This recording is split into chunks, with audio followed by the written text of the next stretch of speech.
Le verdict est tombé ce vendredi 18 juin.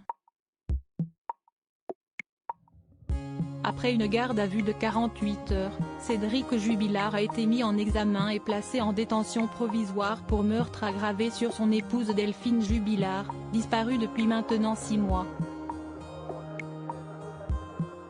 L'homme de 33 ans risque désormais la réclusion criminelle à perpétuité.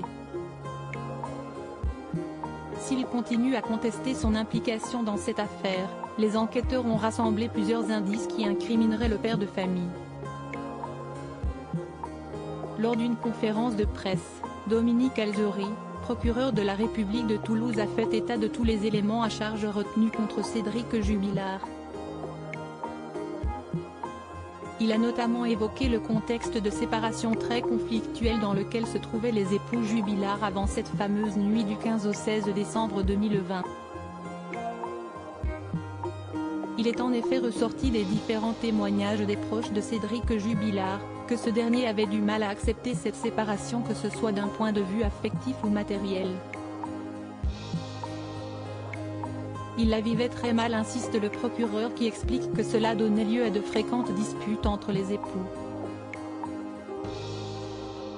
Il tentait même de reconquérir son épouse, mais d'une manière particulièrement intrusive, abusive et agressive, puisqu'il pouvait se montrer brutal, grossier, agressif, y compris envers ses enfants, précise le magistrat.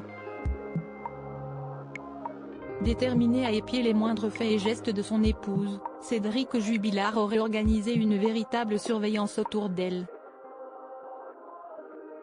Il l'interrogeait sur ses déplacements, allait sur son compte bancaire afin de constater ses dépenses et essayait même de la géolocaliser, puisqu'il avait compris que sa femme avait un amant.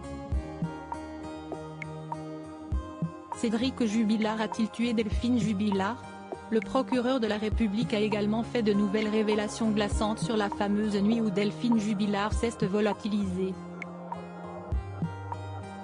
Il a ainsi raconté que Cédric Jubilard était en train de faire une lessive au moment où la police est arrivée sur les lieux, mais aussi que la voiture de Delphine Jubilard était étrangement garée dans un sens inverse à celui qui est utilisé d'habitude, comme si elle avait été déplacée. Des voisins auraient également entendu des cris stridents et de détresse d'une femme, qui vont disparaître et s'arrêter dans la nuit, tandis que le fils de Cédric et Delphine a indiqué avoir entendu vers 23 h une violente dispute entre ses parents. Nous avons là la configuration d'un homicide conjugal, a déclaré le procureur de la République.